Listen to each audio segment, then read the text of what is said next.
उपासना एक बहुत ही गूढ़ गंभीर तत्व है।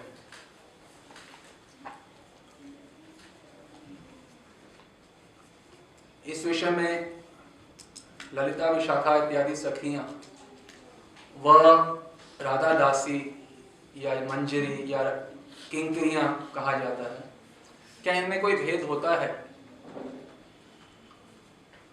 होता है तो हमारे जीवन में उसका क्या मतलब है, आज समझने की चेष्टा करेंगे कि गौड़िया वैष्णव जो युगल सरकार की उपासना करते हैं उसमें वह ललिता सखी, रूप मंजरी इत्यादि को किस प्रकार से देखते हैं। श्रील कृष्णदास कविराज जी वर्णन करते हैं, प्रेमेर परम सार महाभाव जानी, सही महाभाव रूपा राधा ठाकुरानी। प्रेम का परम सार महाभाव को जानो। जो भगवान को जिस वस्तु से हम मिल सकते हैं वो चीज होनी चाहिए किसी में, क्या? प्रेम। तो जो प्रेम का परम सार, अंतिम सार, जो छोर है, अंतिम छोर है, उसको महाभाव जानना चाहिए। और सही महाभाव रूपा राधा ठाकुरानी, वो महाभाव जो रूपा है, महाभाव जो प्रेम है, तो उसका एक रूप बना दिया जाए तो वो राधा रानी बन जाती है।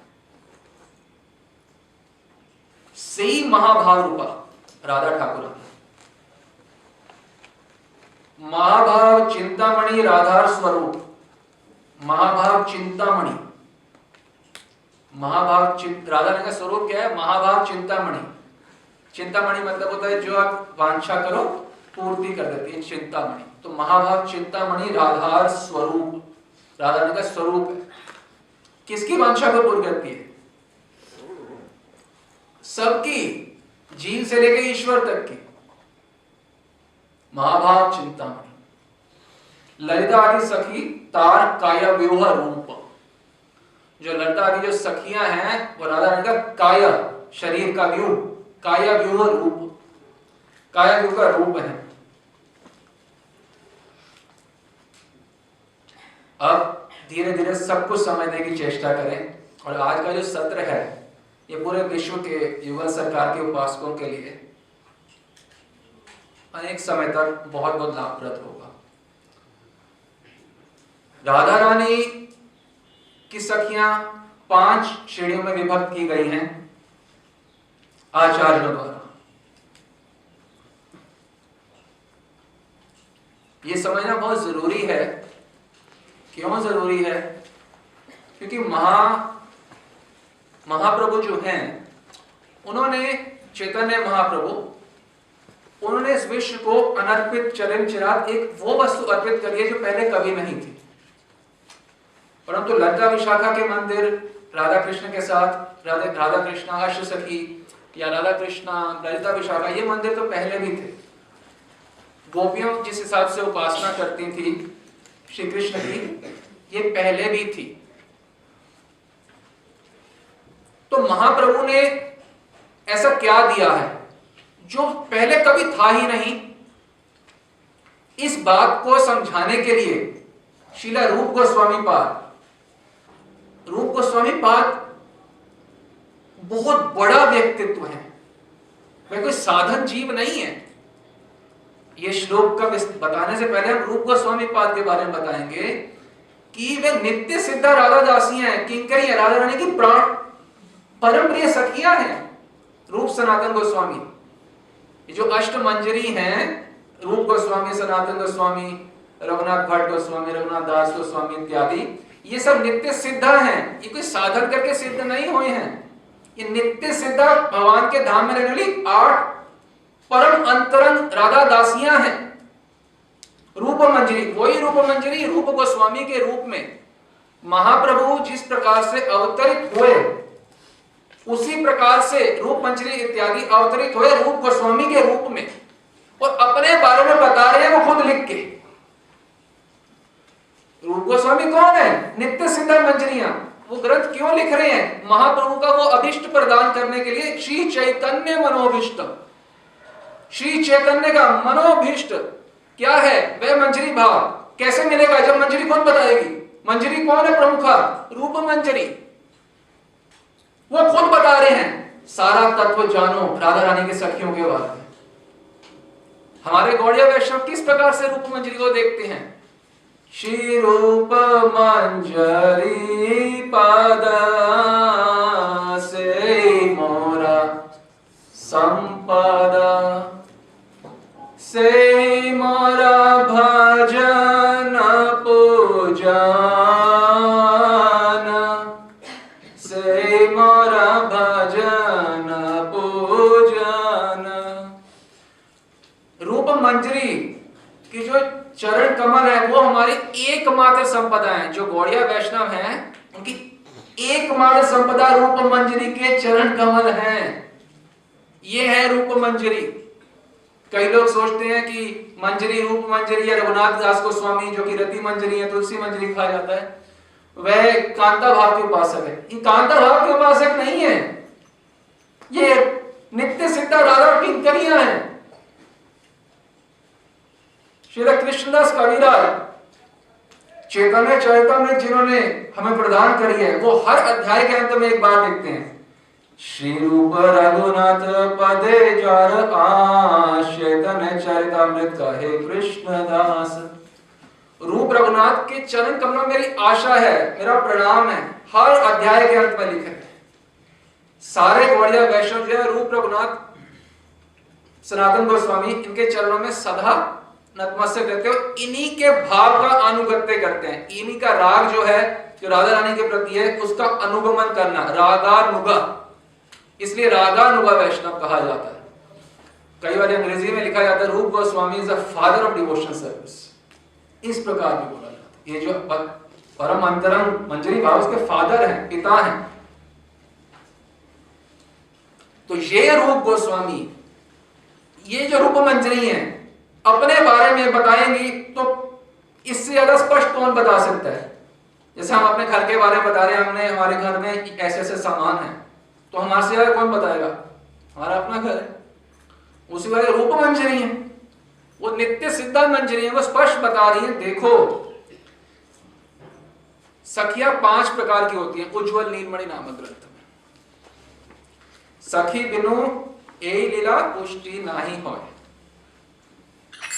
सखियों के बिना राधा कृष्ण की लीला पुष्टि नहीं होती है। राधा रानी की ये जो सखियां हैं जिनके बिना लीला पुष्टि नहीं होती, ये 5 प्रकार की है। क्या है 5 प्रकार की? परम प्रेष्ठ सखी, प्रिय सखी, सखी, प्राण सखी व नित्य सखी। परम प्रेष्ठ सखी हैं जो सबकी प्रधाना है, वो कौन है? ललिता, विशाखा, चित्रा, चंपकलेखा, तुंग विद्या, इंदुलेखा, सुदेवी व रंगदेवी। ये 8 जो हैं परम प्रेष्ठ सखी हैं। परम प्रेष्ठ मतलब कृष्ण प्रेष्ठाय भूतले, कृष्ण प्रेष्ठाय मतलब कृष्ण के प्रेष्ठ हैं, घनिष्ठ। वो ये क्या है? परम प्रेष्ठ, राधा रानी की सबसे नजदीकी 8 अष्ट सखियां, यह परम प्रेष्ठ सखियां। उसके अलावा जो अन्य सखियां हैं उसी प्रकार की, ध्यान दीजिएगा इन 5वें प्रकार को समझिए। परम प्रेष्ठ सखी के जो अनुगत्य में एक प्रकार से सखियां हैं, अनुगत्य नहीं आप ये कह सकते हैं, इन परम अंतरंग सखियों के अलावा जो अन्य सखियां हैं उनको कहा जाता है प्रिय सखी। तीसरी सखी है ये जो केवल सखी हैं, जैसे कि धनिष्ठा, कुसुमिका आदि, ये है कृष्ण स्नेह अधिका। और जो परम प्रेष्ठ और जो प्रिय सखी हैं ये है सम स्नेहा। सम स्नेहा मतलब राधा का कृष्ण के प्रति समान स्नेह, और जो सखी है केवल वो है कृष्ण स्नेह अधिक, कृष्ण के प्रति अधिक स्नेह है। और तीसरी कैटेगरी होती है राधा स्नेह अधिक। एक है समान स्नेह वाली राधा कृष्ण के प्रति इन 5 में, दूसरी है जिनका कृष्ण के प्रति अधिक स्नेह है, और तीसरी है जिनका श्री राधा रानी के प्रति अधिक स्नेह है। जो तीसरी है इन्हें मंजरी कहा जाता है। इन मंजरियों में भी 2 विभाजन है, प्राण सखी और नित्य सखी। जो प्राण सखी और नित्य सखी है ये अनंत काल से विभाजन किया जाता है। जो जो अष्ट प्रमुख सखियां हैं, इनके अनुगत्य में जो रहती हैं वह दूसरी सखी होती हैं, और उनका एक अलग विभाग होता ही है, जो अष्ट प्रमुख मंजरियां हैं, रूप मंजरी इत्यादि। तो ये 5 प्रकार की सखियां हैं राधा रानी, और इन 5 प्रकार की सखियों में 3 भाग में विभाजित कर दिया गया। अब इन 3 भागों में जो विभाजित हुए हैं, श्री नरोत्तम दास ठाकुर वह अपने ग्रंथ में प्रेम भक्ति चंद्रिका में वर्णन करते हैं कि इनको आप किस प्रकार से देखो और किनका भाव का अनुगमन करो। ये नरोत्तम दास ठाकुर कौन है? ये वो शक्तिशाली व्यक्तित्व हैं, जब चैतन्य महाप्रभु जब प्रकट थे धराधाम पे, तब जब नरोत्तम दास ठाकुर अभी जन्म नहीं लिए थे, तब महाप्रभु अचानक बोलते थे नरोत्तम नरोत्तम। तो पार्षद पूछते ये हम में से तो कोई नरोत्तम नहीं है, ये किसको बोल रहे हैं नरोत्तम? तो महाप्रभु ने बताया कि ये अभी प्रकट होंगे, और मैंने इनके लिए जो प्रेम है इस नदी में रख दिया है, जो प्रकट होने बोलना है नदी से ग्रहण कर। तो ये वो नरोत्तम है जिनका नाम उनके प्रकट होने पे नाम तो बोला जाता है, जैसे बोले भी आपका ये नाम से गुरु जी को पा रहे हैं या भगवान को पा रहे हैं, वो तो समझ आता है। जो भी प्रकट ही नहीं हुए उनका नाम लेते हैं नरोत्तम नरोत्तम। उन्होंने ग्रंथ लिखे हैं प्रेम भक्ति चंद्रिका, उसमें वे बता रहे हैं सम स्नेह विषम स्नेह ना करी हो दुई लेह कहीं मात्र अधिक स्नेहागण। इसमें ये बता रहे हैं कि अभी आपको सखियां 3 प्रकार की हैं राधा रानी की, एक कृष्ण के प्रति जो अधिक स्नेह है, एक राधा रानी के प्रति अधिक स्नेह है, और एक जो सम है। तो कह रहे सम स्नेह और कृष्ण के प्रति जो अधिक स्नेह है, ना करी हो दुई लेहा, इनका भाव तुम मत लेना, स्पष्ट बोल, ना करी हो दुई लेहा कहीं मात्र अधिक स्नेहागण। किनका भाव लो तुम? जो राधा स्नेहाधिका है, जो मंजरियां हैं, इनके भाव का अनुगमन करो। तो स्पष्टीकरण करके बता रहे हैं, क्योंकि ये सखियां जो है ललिता विशाखा ये सम स्नेहा में आती हैं, और रूप मंजरी इत्यादि जो है ये राधा स्नेहाधिका में आती हैं। तो ये जो सखियां हैं सम स्नेहा, इनका राधा रानी के साथ साम्य भाव रहता है। ये जो राधा रानी की जो अंतरंग लीलाएं होती हैं, वो क्योंकि सखियां है ना समान, उनके प्रति थोड़ा संकोच रहता है अंतरंग लीलाओं में कुछ, तो इसलिए उनके समक्ष वो अंतरंग लीलाएं नहीं कर पाती हैं, पर मंजिलों के समक्ष उनका कुछ भी छिपा नहीं रहता है। तो ये महाप्रभु का अवदान है, सबसे अंतरतम कक्ष में पहुंचाने के लिए श्री गौरांग महाप्रभु ने हमें ये साधना दी है, जिसे मंजरी भाव साधना कहा जाता है। आप इस बात को समझिए। शिला प्रबोधानंद सरस्वती पाद बताते हैं वृंदावन महिमामृत में, राधा नागर केली सागर निमग्न आदि दृशाम यत् सुखम। निमग्न आदि दृशा मतलब जैसे निकुंज योनो रति के लिए सिद्ध है, या याली भीर, या अली, अली माने गोपियां सखियां, यहां बोले रहा निमग्न आदि दृशाम। तो वो सखियां जो दर्शन करती हैं राधा कृष्ण के अंतरंग लीलाओं का, जो उनको सुख मिलता है वो पूरे भगवत राज्य में उस जो एक बूंद के बराबर भी नहीं है। आप समझ रहे हैं? जो सखी मंजरियों का, सखी मंजरियां मतलब अधिक स्नेह भी और सम स्नेह भी, ये सब दर्शन कर लेती है कुछ का एक साथ। राधा स्नेह आदि करके सब दर्शन करती हैं, पर ये कुछ दर्शन भी करती हैं। ये जो सुख है, ये वाला सुख, इसका एक बूंद के बराबर भी सुख किसी उपासना में नहीं है, चाहे वो गोलोक की उपासना क्यों नहीं है। वात्सल्य रस का सुख भी जो है, यशोदा रानी मैया का सुख भी जो है, वो एक बूंद के बराबर नहीं है इस दर्शन के। फिर वैकुंठ के दास्य का सुख या श्री राम के दास्य का सुख, वो तो अति वंदनीय है वह दास्य सुख भी। अगर यदि इन दोनों को वर्णन किया जाए तो वह ये सुख समुद्र के समान है, और वह सुख एक बूंद के समान भी नहीं। परंतु जब ये हम जो बोल रहे हैं एक शब्द को बहुत as if you sit in a trance and hear very attentively, ये जो सुख मिलता है सखी और मंजरी दोनों को दर्शन करके। इन सुख में भी जो मंजरियों का सुख है वो ललिता विशाखा के मुकाबले बहुत ऊंचा है। उनका जो सौभाग्य है, उनका जो सुख का आस्वादन है, वो एक दर्शन के अंदर भी बहुत ऊंचा है। क्योंकि ऐसे कैसे दर्शन तो एक ही कर रहे हैं, दर्शन तो एक कर रहे हैं, और ये जो अंतरंग विलास का दर्शन होता है वहां पे ललिता विशाखा नहीं जा पाती। अंतरंग विलास के समय ललिता विशाखा इत्यादि नहीं जा पाती है, वहां पे सखियों को ही खुद ही आगे करती है कि आप जाओ करके। आप ये देखिए श्री रघुनाथ दास गोस्वामी, जो कि कौन है, रति मंजरी तुलसी मंजरी कहा जाता है। उन्होंने वो भी मंजरी नित्य सिद्धा, उन्होंने भी ग्रंथ लिखे हैं। उसमें से एक ग्रंथ का नाम है ब्रज विलास स्तव। उसमें बताते हैं, ये श्लोक में ध्यान दें। अच्छा, रघुनाथ दास गोस्वामी कौन है? ये वो महान गौड़िया आचार्य हैं जो राधा कुंड पे रहते थे। मट्ठा पी के, मट्ठा क्या होता है? हल्का छाछ, मतलब बहुत हल्का छाछ कह लो, और थोड़ा सा पी के पूरा दिन यापन करते थे और दिन रात अपनी भावना में डूबे रहते थे, तुलसी मंजरी की भावना में डूबे रहते थे। वह अपने ग्रंथ में वर्णन कर रहे हैं, प्राण प्रेष्ठ सखी कुलादपि किला संकोचिता भूमिका केली भूमिषु रूप मंजरी मुखास्ता दासिका संश्रये।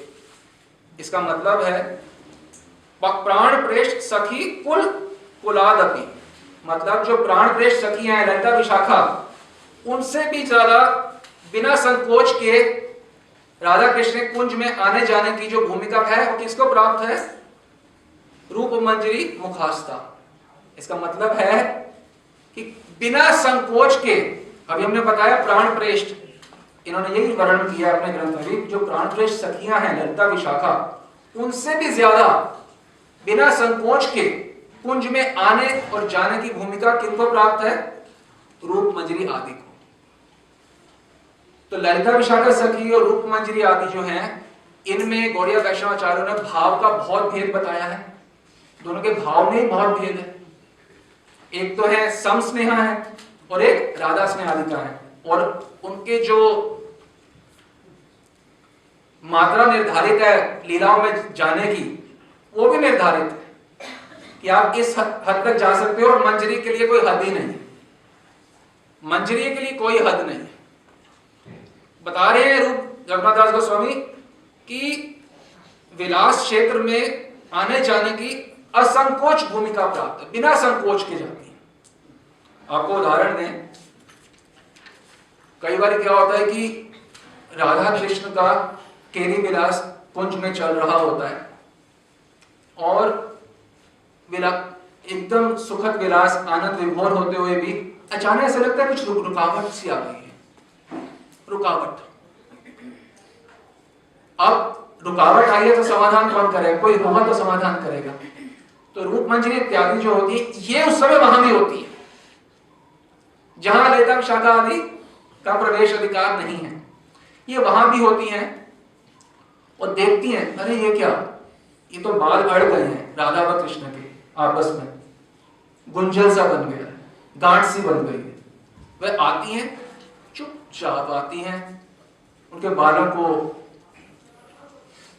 गांठ को हिला अलग करती हैं और चली जाती हैं। अब ये होने से ना तो राधा कृष्ण को कोई संकोच होता है, ना लज्जा होती है, बल्कि उनका जो आवेश रति आवेश और बढ़ता है। देखिए कितना भेद है ललिता विशाखा मंजरी में। एक जगह लज्जा संकोच होता है ललिता विशाखा आदि के साथ, और दूसरी जगह जो उल्लास है वो बढ़ जाता है। कई बार क्या होता है कि जैसे वन भ्रमण हो रहा है। वन भ्रमण मतलब अष्टकाली लीला होती है, उसमें दोपहर के समय भिन्न भिन्न प्रकार के वन होते हैं, तो उसमें राधा कृष्ण ललिता विशाखा सखी मंजरी सब के सब इकट्ठे भ्रमण कर रहे होते हैं, भ्रमण कर रहे हैं, वन शोभा के गीत गाए जा रहे हैं, और अचानक परम ललिता विशाखा कोई सामान्य वन मान लीजिएगा, वो ललिता विशाखा है परम प्रेष्ठ सखी, परम प्रेष्ठ माने अंतरंग एकदम निजी। तो वो देखती हैं ये जो गायन हो रहा है, तो युगल सरकार के मन में केली विलास की इच्छा जागृत हो रही है। तो वे क्या करती हैं, वो बोलती हैं रूपमंजरी इत्यादि को, शामा शाम को इस कुंज में ले जाओ, और वो फूल चैन के बहाने खुद चली जाती है। वो बहाना करके खुद चली जाती है और इनको भेज देती है। तो ये भेद है कि सबका अपना अपना अलग एक लीला में सहयोग है, परंतु अलग अलग सहयोग है। तो जैसे बाल, जब हम बता रहे थे, बात वहीं रह गई, जब बाल की गांठ खोल रही होती हैं तो ललिता विशाखा तो भेजती है कि आप जाओ, ये कार्य करो, ये सेवा करो, और खुद क्या करती हैं, खुद इधर उधर चले जाते हैं। ये कितनी कितनी बार होता है। अब वो खुद प्रवेश नहीं करती और ये क्या करती है, मंजरी निसंकोच प्रवेश करती हैं। सोचो, अंबानी के घर के गेट के भी आपको गेट के अंदर भी प्रवेश नहीं करने देगा। कमरा की बात नहीं कर रहे, गेट के अंदर भी प्रवेश नहीं करने देंगे। या राधा कृष्ण साक्षात ईश्वर, जिनकी दर्शन की कामना साक्षात लक्ष्मी करती है, लक्ष्मी नारायण। अब आपको क्या बताएं, विश्वास नहीं हो पाएगा, तो मतलब ये बहुत कम करके बताएं, दर्शन की इच्छा करती हैं लक्ष्मी देवी, और प्राप्त नहीं होते दर्शन। और यहां मंजरी, ये कलयुग के प्राणी, इनको असंकोच भूमिका कुंज के गमन आगमन की पहुंचाने के लिए महाप्रभु आए हैं। ये कृपा नहीं तो क्या है। अच्छा, बात वही है। अब मंजरी बाल को सोचिए, क्या नवीन विलास चल रहा है, उसमें कोई प्रवेश करेगा किसी के यहां? अब सोच के देखिए, राधा रानी को कोई संकोच नहीं, क्यों? क्योंकि सेवा निष्ठा ऐसी है, ललिता विशाखा सखी के मुकाबले सेवा निष्ठा है। ललिता विशाखा जो है, उनमें राधा रानी की इच्छा से कभी कभी सखियां तो हैं, पर नायिका तो भी आ जाता है। नायिका मतलब नायिका भाव, मतलब श्री कृष्ण के साथ अंग संग करती हैं ललिता विशाखा सखियां, परंतु मंजरी स्वप्न में भी ये चीज कभी नहीं करती।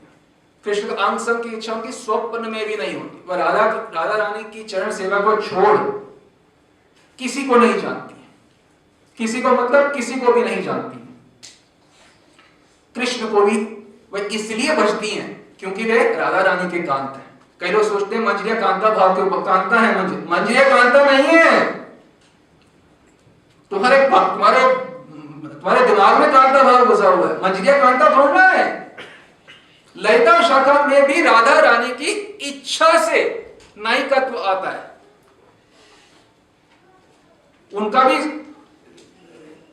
स्वयं की इच्छा से नहीं आता नायिकत्व। राधा रानी चाहती हैं ललिता विशाखा में नायिकत्व आना, तो वो आता है। रूप गोस्वामी ने, अब बीच बीच में बात इधर से उधर होगी, देखिए जो हरी इच्छा है, राधा रानी की इच्छा है, वो सुनिए समझिए।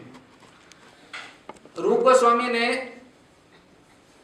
भक्ति, मधुर भक्ति जो है, जिसमें अंग संग होता है श्री कृष्ण का, उसको दो प्रकार का बताया गया है। जो मधुर भक्ति है, एक है संभोग इच्छात्मिकामयी और दूसरी है तद्भाव इच्छात्मिका। एक में श्री कृष्ण का अंग संग होता है, और दूसरी है जो है, जैसे मंजरियां हैं, वह क्या करती हैं, नायक नायिका यानी कृष्ण और जो राधा रानी है जैसे, या कोई और युथेश्वरी ऐसे मान लो, चंद्रावली या कोई और, उनको मिला के उनकी मिलन भूमि में जो सखियां हैं वो बहुत खुश होती हैं। ये होती है तद्भाव इच्छात्मिका। तद्भाव, उस भाव में उनकी इच्छा, उनकी खुशी है, परम खुशी उनकी है। तो ललिता आदि जो सखी हैं, ध्यान से सुनिएगा तभी समझ आएगा, गूढ़ गंभीर तत्व है, दोबारा वर्णन हम भी नहीं करेंगे। जो ललिता विशाखा सखी हैं, इनकी जो स्थायी रति है, स्थायी मतलब परमानेंट भाव, स्थायी मतलब परमानेंट, रति मतलब आप भाव कह लो, जो परमानेंट मेलो इंग्लिश में, या स्थायी रति, वे कृष्ण के प्रति स्थायी रति है।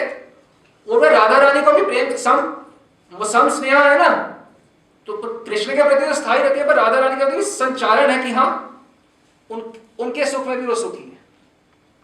पर मुख्य रति पहले कृष्ण फिर राधा, इसलिए वो संचारी है। राधा रानी के प्रति उनकी रति है, वे संचारी है। समझ गए? अब जो मंजरी है वो पहले राधा बाद में कृष्ण। आमार ईश्वरी वृंदावनेश्वरी। तार प्राणनाथ, तार अमर प्राणनाथ नहीं, तार प्राणनाथ बलि भजे गिरिधारी। हमारी जो ईश्वरीय मंजरियों की, रूप मंजरी की, अरे रूप मंजरी कांता भाव छोड़ो, हमें स्वप्न में कांता भाव की इच्छा जागृत नहीं होगी, रूप मंजरी कहां से कांता भाव होगा। तो कई जगह ये रूप गोस्वामी इत्यादि के अनुगत्य में ना होने की वजह से भ्रम आ जाता है। लोग सोचते गौड़िया वैष्णव कांता भाव कोई उपासक नहीं गौड़िया वैष्णव। जब ललिता विशाखा सखी, ध्यान देना, राधा कृष्ण के साथ होते हैं तो जो राधा रानी का प्रेम देखते हैं, प्रेम का जो आधिक्य देखते हैं, उत्कर्ष देखते हैं कि राधा रानी का इतना सामुद्रिक प्रेम है श्री कृष्ण के प्रति, तो वो प्रेम को देख के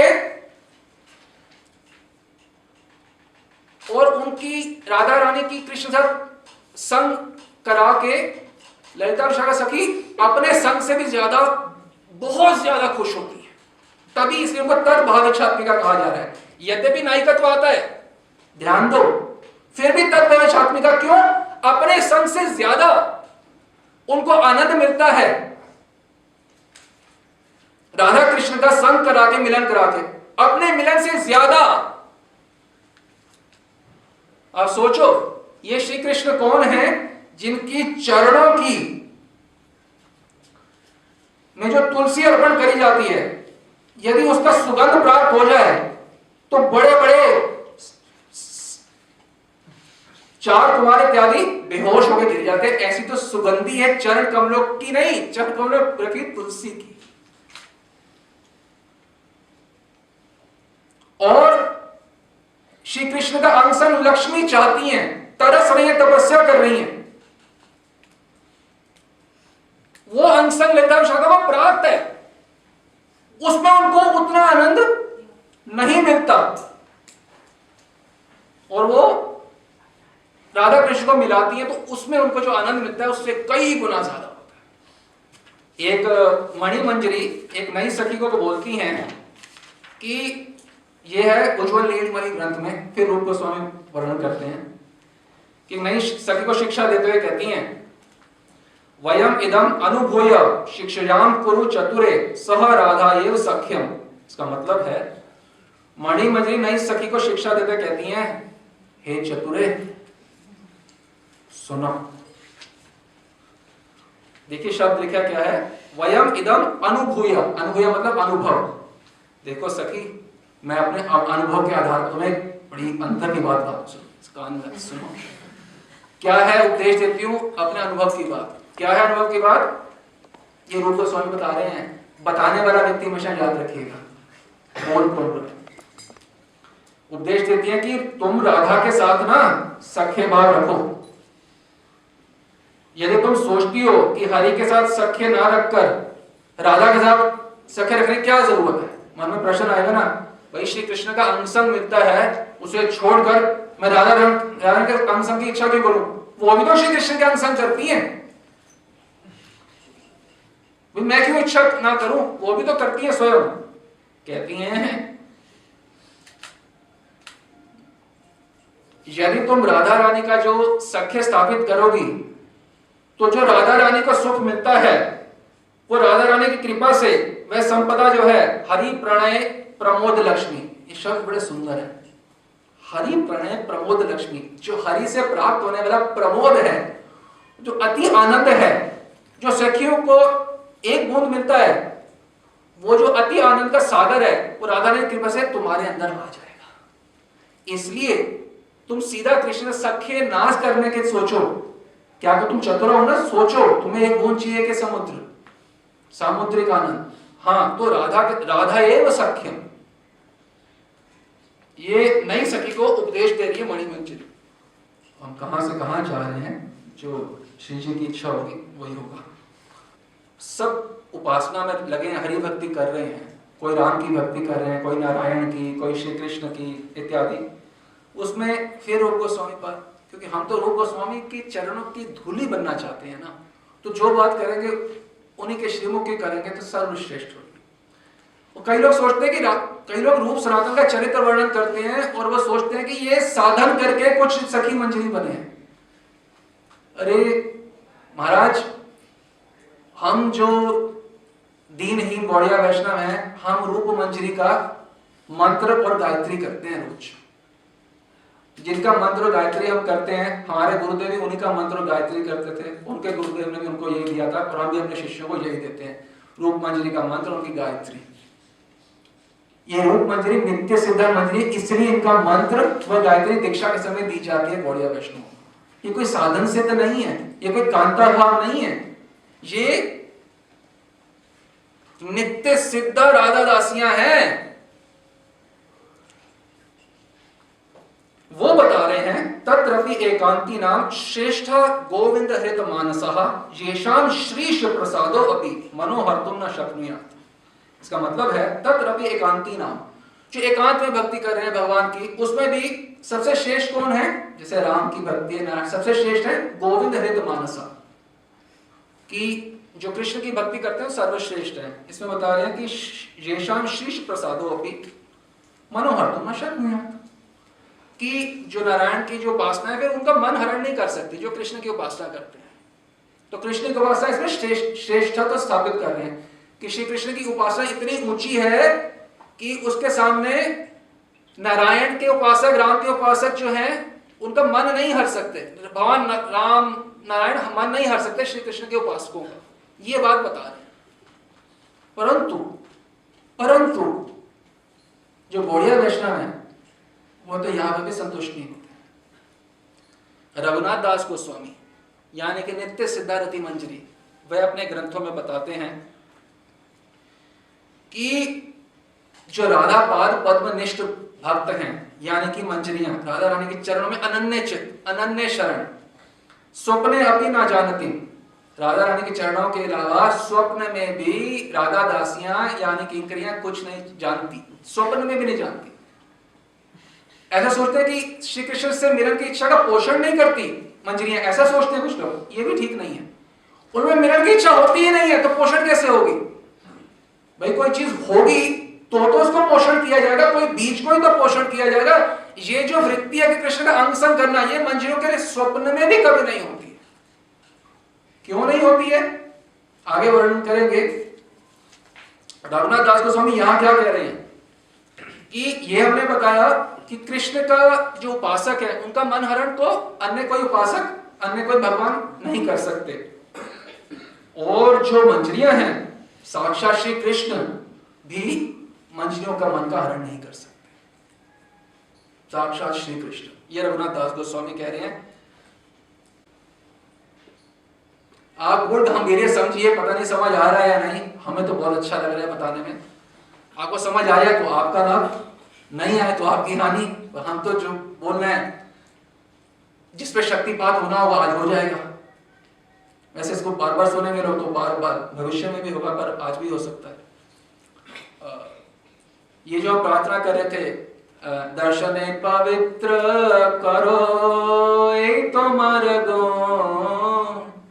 दर्शन पवित्र करना गुण कोई बहुत बड़ा नहीं है।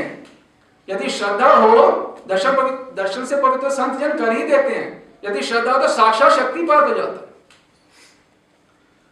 अब दास गोस्वामी क्या कह रहे हैं कि यदि राधा रानी की कृपा ना हो मुझ पे तो मुझे वृंदावन की छोड़ो, श्री कृष्ण की भी कोई आवश्यकता नहीं है। इस मंत्र पे, ये मूल मंत्र है गौड़िया वैष्णव का, आमा ईश्वरी वृंदावनेश्वरी तार प्राणनाथ। आमा प्राणनाथ कब आए? तार प्राणनाथ बोली भजी गिरिधारी, तब मैं उनका भजन करता हूं, क्योंकि वो आपके कांत है, अन्यथा नहीं। स्वतंत्र श्री कृष्ण के साथ रहने का वृत्ति भी नहीं होती मंजरी में, क्योंकि वो आपके प्राणनाथ हैं, मेरे प्राणनाथ के प्राणनाथ हैं। इसलिए मैं उनके अपनी प्राणों से भी ज्यादा सेवा करूंगी मंजरी बन के। समझ रहे हो? हमारे प्राणनाथ श्यामा, उनके प्राणनाथ श्याम, तो उनकी सेवा जो हम करेंगे तो किस हद तक करेंगे? हमारे प्राणों के प्राण है ना, समझो बात को। यही श्री रघुनाथ दास गोस्वामी बता रहे हैं अपने ग्रंथों में। उनके ग्रंथों से उनका भाव पता चलेगा ना, उन्होंने अपना भाव बताया, वो नित्य सिद्धा किंकरी है कि भाई मेरे अंदर क्या भाव है, और जब तुम मेरे भाव का अनुगमन करोगे तो तुम्हारे अंदर भी यही भाव संक्रमित हो जाएगा उन्होंने जो ग्रंथ लिखे हैं इनका यही प्रयोजन है। किस लिए ग्रंथ लिखे हैं? उन्होंने अपना भाव, दिव्य भाव व्यक्त कर दिया, और यदि उस भाव के अनुगत्य में आप हो जाओगे वो भाव आपको मिल जाएगा। ये सरल प्रयोजन है। और जो दास गोस्वामी हैं उन्होंने अपना भाव यानी कि नित्य सिद्धा किंकरियों का भाव बताया है, जो कि हमारा भी दिन रात मार्गदर्शन करता है। उनका तो उल्लास करता है, साधकों का मार्गदर्शन करता है कि ऐसे भाव तुम भी रखो हर क्षण। क्या भाव है? दास गोस्वामी तुलसी मंजरी क्या बोल रही है? तवेवास्मि ना जीवामि त्वया बिना इति विज्ञाय देवी त्वं नये मां चरणान्तिकम्। तवेवास्मि ना जीवामि त्वया बिना। मैं आपकी ही हूं, आपकी ही हूं। रघुनाथ दास गोस्वामी को स्फूर्ति होती है राधा रानी की, श्री राधा कृष्ण की युगल सरकार की लीलाओं की, और वो प्रार्थनाएं करती हैं। जैसे लीला स्फूर्ति हुई फिर वो लिख देती हैं कि हाँ मैं उस लीला में फिर से, जैसे कि उदाहरण दें कि उन्हें युगल सरकार के जब वो विलास कर रहे थे उन्हें चरण दाबने के सौभाग्य प्राप्त हुआ। तो जब वो दाब रहे अचानक लीला उनसे दिमाग से हटता है, तो जब होश में आते हैं तो लिखते हैं हाँ वो फिर से पल कब आएगा जब मैं फिर से आपके चरण दाब सकूं। ये वो लिख रहे हैं। किस लिए लिख रहे हैं? वो तो अपने वो लीला स्फूर्ति करके लिख रहे हैं। किस लिए लिख रहे हैं? ताकि जो साधक हैं वो ये साधन बनाए कि हाँ ये हमारा भी भाव होना चाहिए कि कब हम हमारे को प्राप्त होगी सेवा है। अब जो इतनी बार बार स्फूर्ति हो रही है और फिर दर्शन नहीं मिल रहे तो छटपटा रही है।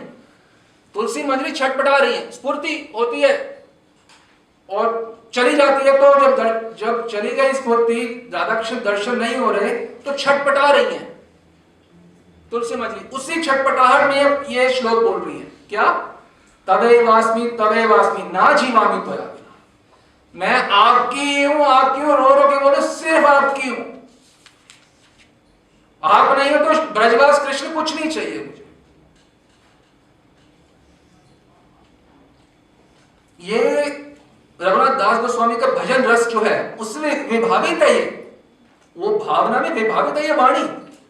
ये वाणी में इतनी शक्ति है, एक श्लोक आपको गोलोक पहुंचा देगा। यही श्लोक का दिन रात उच्चारण करें, गाड़ी में जा रहे हैं, चल रहे हैं, तवेवास्मि ना जीवामि त्वया। वो राधा रानी के विरह में कितने कष्ट दुख है कि कब दर्शन होंगे फिर से। और कौन है दास गोस्वामी? खरबोपति की इकलौती संतान, और इस समय छाछ मट्ठा पी के रह रहे हैं और क्या कर रहे हैं? दिन रात से रो रहे हैं क्या? हे मेरी स्वामिनी, या मैं सिर्फ आपकी हूं। बस ये है उनका भजन, ना जीवामि त्वया बिना। ऐसा जो प्रगाढ़ ममत्व है अपने ठाकुर के प्रति, राधा रानी के प्रति, ऐसा जो प्रगाढ़, एक होता है गाढ़, एक होता है प्रगाढ़। ये है प्रगाढ़ ममत्व। प्रगाढ़ इतना गाढ़ा, जैसे दूध से ज्यादा गाढ़ा होता है समथिंग एल्स, उससे ज्यादा समथिंग एल्स। तो ये सबसे ज्यादा गाढ़ा है ममत्व। आप मेरी हो बस। ना जीवामि त्वया बिना, आपके बिना मैं जी नहीं सकती। और आप मुझे दर्शन दो, नहीं तो मैं क्षण भर भी नहीं बचूंगी। मतलब ये कांता भाव है। जो सोचते हैं ये घोड़े वशक, ये कांता भाव दिख रहा है किसी को? वो कह रहे मैं आपके बिना बचूंगी नहीं, आपके बिना मुझे ब्रजवास कृष्ण नहीं चाहिए। कांता भाव क्यों बात बोलते हैं? क्या मन प्राण एक करके बोल रहे हैं दास गोस्वामी। मन को हम मुंह से नहीं बोल रहे तवेवास में, मन चल रहा कहीं और। नहीं, मन प्राण एक साथ हो गए, जैसे दोनों एक हो गए, तो फिर बोल रहे हैं तवेवास में, तवेवास में। आपकी हूं, किसी के नहीं हो। एक और ग्रंथ है माधव महोत्सव करके, उस ग्रंथ में बहुत सुंदर वर्णन आता है।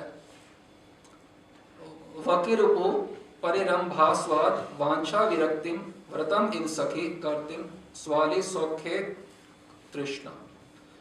जिन्होंने, मंजरियां कौन है? जिन्होंने श्री कृष्ण आलिंगन आस्वादन की जो इच्छा है, शब्दों पे ध्यान देना पड़ेगा, गूढ़ गंभीर है ना, मतलब आपकी भाषाएं बोले तो श्री कृष्ण के साथ जो आलिंगन होता है, जो मिलन होता है, अंग संग होता है, ऐसी जो इच्छा है उससे विरक्ति रूपी व्रत लिया हुआ है मंजरियों में।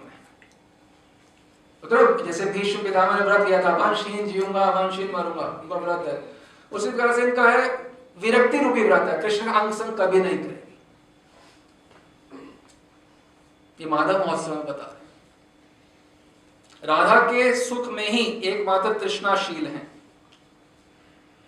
स्व अली सौखेक तृष्णा, स्व अली मतलब मेरी राधा रानी, स्व अली सौखेक तृष्णा, स्व अली सौखेक, उनके सुख में तृष्णाशील है।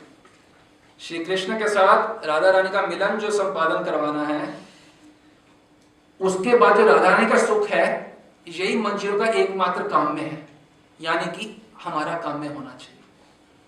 कब? हर क्षण। अभी तो इस अध्याय से कोई लेना देना नहीं है जीवन में, ये भावना हमारी होनी चाहिए प्रतिक्षण। जागृत, स्वप्न, सुषुप्तिषु। जागृत में प्रारंभ में तो स्वप्न आएगा उसका।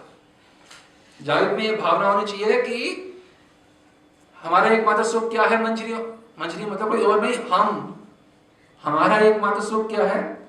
श्री कृष्ण और राधा का मिलन करवा के उससे जो राधा रानी का सुख होता है, वो हमारा एकमात्र काम में होना चाहिए।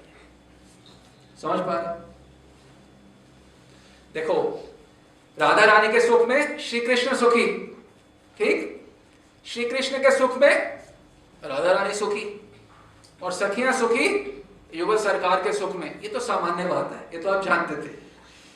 परंतु जो मंजरियां जो वास्तव युगल सरकार के सुख में सुखी तो होती ही हैं, परंतु युगल सरकार के सुख में भी जो राधा रानी, उस सुख में राधा रानी का जो उत्कर्ष देखती हैं, उसमें वो सबसे ज्यादा सुखी होती है। और ये लालसा से हमारा हृदय पूरा भरा होना चाहिए। ये जितने भी डिपार्टमेंट है हृदय के, जिसमें ये डिपार्टमेंट एग्जिस्ट नहीं करता, सिर्फ इसी से भरा होना चाहिए। सुवासित वारी सेवा है, वासित वारी तो तब होगी, हृदय में वासित होना चाहिए भाव, सुवासित वारी। दास गोस्वामी बताते हैं कि कोई लोग सोचते हैं कि ये जैसे उन्होंने सखी भाव की वासना है, कोई सोचते हैं गौड़िया में, कोई सोचते हैं कांता भाव है, उनको मंजरी भाव समझ नहीं आ पाता कि मंजरी भाव है क्या, कोई समझ कैसे आएगा भाई? रूप मंजरी का मंत्र गायत्री कहाँ प्राप्त हुई अभी, उनके अनन्य शरण कहाँ हुए, उनकी कृपा से अभी कहाँ अभिषिक्त, कैसे समझ आएगा ये मंजरी भाव? हम तो पूरे विश्व के साधकों को देखते हैं तो हमें पता चलता है किस किस प्रकार की भ्रांतियां होती हैं। अब ये श्लोक अगर समझ लें तो स्वप्न में भी ये बात नहीं आएगी कि गौड़िया वैष्णव मंजरी भाव क्या होता है। क्या कह रहे हैं दास गोस्वामी? पादाब्जयोस्तव बिना वरदास्यम एव नान्यत् कदामि सम्ये किल देवी जाचे सख्याय तेमं नमोस्तु नित्यम दास्याय तेमं रसोस्तु सत्यम। इसका मतलब यह है कि राधा रानी आपके चरणों में जो श्रेष्ठ दास्य है, वर दास्यम एवं, इसको छोड़ के मैं त्रिकाल में पास्ट प्रेजेंट फ्यूचर, सोना जागना उठना बैठना, कभी भी सुबह शाम रात कभी भी नहीं चाहता और कुछ। और जो आपका सख्य है, सख्य तेमं नमोस्तु नित्यम, मैं आपका बहुत विनम्रता से नमस्कार करता हूं आपके सख्य को। हे राधा रानी, जैसे मान लो, ध्यान दो, आपके सामने राधा रानी प्रकट हो गई, बोले आप सोचो अभी इस समय आपके सामने राधा रानी प्रकट है, सोच लो, बोले आप क्या चाहते हो? मैं आपके सामने प्रकट हूं तो आप मेरी सखी बन जाओ। राधा रानी प्रकट है आपके सामने, आपको बोले आप क्या चाहते हो? आप मेरी सखी बन जाओ, जैसे ललिता विशाखा इत्यादि हैं, और मेरी भी सेवा कर लेना और श्याम सुंदर की भी सेवा कर लेना, दोनों की सेवा प्राप्त हो जाएगी। राधा रानी इस समय प्रकट हैं। रघुनाथ दास गोस्वामी क्या बोल रही हैं? क्या चाहती हो? क्यों रो रही हो? मेरा नाम ले, क्यों राधा राधा क्यों रो रही हो? क्या चाहिए? मैं सामने अच्छा बोलो क्या चाहिए? मेरी सखी बनना, बन जाओ जैसे ललिता विशाखा है। मेरा नाम ले रही हो, मैं आ गई, सखी बनना है बन जाओ ललिता विशाखा की तरह। कहती नहीं नहीं नहीं नहीं, सख्याय तेमम नमोस्तु नमोस्तु नित्यम, नित्य आपके सखे भाव को प्रणाम है, आप अपने पास रखें इसके स्वामिनी। आप मेरे को सिर्फ एक चीज दें, क्या? दास्याय तेमम रसोस्तु रसोस्तु सत्यम, जो आपके दास्य में जो रस है मेरे को सिर्फ वो दे दे, मुझे आपका सख्य इत्यादि कुछ नहीं चाहिए। आपका सख्य मेरे सिर माथे पे, पर चाहिए नहीं। चाहिए क्या? दास्याय तेमम रसोस्तु, रसोस्तु दो बार बोल रहे, रसोस्तु रसोस्तु, और सख्य को क्या बोल रहे हैं? नमोस्तु नमोस्तु, नमस्कार है नमस्कार है। नहीं चाहिए भाई, नहीं चाहिए, बाद में ले जाओ भाई, नहीं चाहिए। जैसे आपकी मम्मी नहीं बोलती मैगी खा, नहीं चाहिए नहीं चाहिए, मेरे को नहीं चाहिए, मेरे को तो दूध पीना है, जैसे ये वही उसी सब नहीं चाहिए, नहीं सख्य नहीं चाहिए। सोचो इन गोस्वामियों के अनुगत है और कैसा जीवन यापन कर रहे हैं। हम लोग सख्य दासों को छोड़ो, हम तो कोई भी नित्यम करने में लगे हुए हैं। भोजन जो ललिता विशाखा सखी जो होती हैं वे भी राधा कृष्ण का मिलन करा के ही खुश होते हैं, ऐसा नहीं कि वे स्वयं मिलन करना चाहती हैं, परंतु राधा रानी की इच्छा होती है। अब आप कहोगे कि अगर हमारे कोई पति हो तो हम तो चाहेंगे वो किसी से ना मिले, सिर्फ हमारे से ही मिले, परंतु राधा रानी वो चाहती हैं मिलना नहीं, राधा रानी उल्टा कर रही है, क्या चाहती है? वो मिले। अब बात समझ रहे हो? इसे कहते हैं निष्कामता की परावस्था, इसे कहते हैं राधा रानी। राधा रानी मतलब श्री कृष्ण सुख के लिए सब कुछ करती है। तो कहेंगे अब श्री कृष्ण का अंग संग राधा रानी से होता है, श्री कृष्ण में सुख है, तो फिर उनमें क्यों इच्छा है? वो ये सोचती हैं कि मेरे से तो श्री कृष्ण को सुख मिलता ही नहीं है, बाकी सबसे संग करके सुख मिले तो उसमें मेरा सुख है। इसे कहते हैं निष्काम प्रेम। आप सोच रहे क्यों अंग संग करवा रही है ललिता विशाखा का? सोचती है मेरे से क्या सुख मिलेगा, मैं मतलब प्रेम की बूंद भी नहीं है। हमने कार्तिक में बताया था राधा रानी का, मैं से सोचती हूँ मैं गंदी सी, ना मेरी शक्ल, ना मेरी अक्ल, ना मुझ में कोई गुण। और ललिता विशाखा उनमें भी संग की इच्छा नहीं है श्री कृष्ण के। देखिए श्लोक में बताया गया चैतन्य चैतन्य में, यद्यपि सखीर कृष्ण संग में नाही मौन, यद्यपि जबकि सखियों का ललिता विशाखा का कृष्ण संग में नाही मन, उनका मन नहीं है ललिता विशाखा का बिल्कुल, तथापि फिर भी राधिका यत्ने कराए मिलन, राधा रानी यत्न पूर्वक मिलन करवाती है, उनके पीछे पड़ के, हाथ जोड़ के, पांव पड़ के। आप थोड़ा सोचने की कोशिश कर रहे हो? थोड़ा सोच पा रहे हो? ललिता विशाखा मिलना नहीं चाहती अंग श्री कृष्ण का, वो राधा रानी में ही संतुष्ट है श्री कृष्ण। राधा रानी को लगता है कि मेरे से तो सुख मिल ही नहीं सकता इनको, तो उनके पांव पड़ते, नहीं तुम इनका अंग संग करो, इनको सुख पहुंचाओ। यद्यपि सखीर कृष्ण संग में नाही मौन, तथापि राधिका यत्ने कराए मिलन। और सुनिए, नाना छले कृष्ण प्रेरी संगम कराए, छल पूर्वक ऐसे से कर लो, पता नहीं कितने छल करती है राधा रानी। ललिता विशाखा तुम मिलन करो, तुम करो। नाना छले कृष्ण प्रेरी संगम करवाए, आत्म कृष्ण संग होते कोटि सुख पाए। मिलन करवा के राधा रानी को वो सुख मिलता है जो स्वयं के सुख संग करने से भी नहीं मिलता। क्यों? उनको से ये कृष्ण का सुख चाहिए और कुछ नहीं चाहिए। ये प्रेम का राज्य है वृंदावन, यहां सिर्फ प्रेम ही प्रेम, यहां प्रेम देवता की पूजा होती है। श्री कृष्ण राधा रानी का सुख चाहते हैं, राधा रानी श्री, इसे कहते हैं सुख चाहना। पद मर्यादा में ललिता विशाखा श्रेष्ठ है, पर सौभाग्य में और आस्वादन में मंजरियां श्रेष्ठ है। यह बात याद रखिएगा, पद मर्यादा में निश्चित रूप से ललिता विशाखा भी सर्वश्रेष्ठ है, पर सौभाग्य में मंजरियां उनसे भी श्रेष्ठ है। एक बार स्फूर्ति में दर्शन होता है, और क्या दर्शन होता है? श्री कृष्ण जो है देख रहे हैं किसको? किंकरी को, यानी कि मुझे या किंकरी, आप जैसे समझ लो दास गोस्वामी को, वह देख रहे हैं कि कुंज के द्वार पे बैठ के किंकरी राधा दासी जो है वह माला बना रही है। तो माला बनाते देख रहे हैं और राधा रानी खोजते आ रहे हैं वन के अंदर कि राधा रानी कहाँ है, कौन से कुंज में है। तो जब राधा दासी को देखते हैं श्री कृष्ण, अच्छी है राधा रानी की दासियां, कितना सुंदर इनका भाव है कि ये राधा रानी के सुख के बिना कभी कुछ नहीं चाहती। इनका स्वरूप सेवा रस से बना हुआ है। ध्यान दो, जो राधा रानी मंजरियां जो है उनका स्वरूप जो बना है, जैसे महाभाव से राधा रानी का स्वरूप बना है ना, उसी प्रकार से सेवा रस, सेवा जैसे महाभाव की मूर्ति बनाओ तो राधा रानी बनती है। सेवा रस को अगर मूर्तिमान कर दो तो मंजरी बनती है। तो मंजरी द्वार पे बैठ के माला बनानी है जो राधा रानी को पहनाई जाएंगी। और श्री कृष्ण को मिलन के लिए राधा रानी को खोजते हुए आ रहे हैं। अचानक द्वार पे देखते हैं राधा किंकरी को और मणिवन उनकी बहुत ही प्रशंसा करते हैं कि ललिता विशाखा से तो मेरा मिलन हो जाता है अंग संग का, तो इनसे तो कभी मिलन भी नहीं होता है। और ये सेवा में 24 घंटा अनंत काल से अनंत काल तक है। सोचो अगर आपका कोई व्यक्ति सेवा करे, आपका कोई सर्वेंट भी हो, आपसे कभी कुछ ना, सिर्फ आपके मुंह पे हंसी देखे तो आप बिक नहीं जाओगे। अपने पत्नी बच्चों से ज्यादा उससे बिक जाओगे। आपको पता है ना अंदर से कि ये सिर्फ मेरा सुख चाहता है, इसको मेरे बच्चे तो मेरे को आईफोन ला दो, ये कर दो और सूट ला दो, ये सब करते, परंतु ये तो मेरे से कुछ नहीं चाहता कभी। तो अनंत काल से श्री कृष्ण क्या देख रहे हैं कि कभी कुछ नहीं चाहती मंजरियां।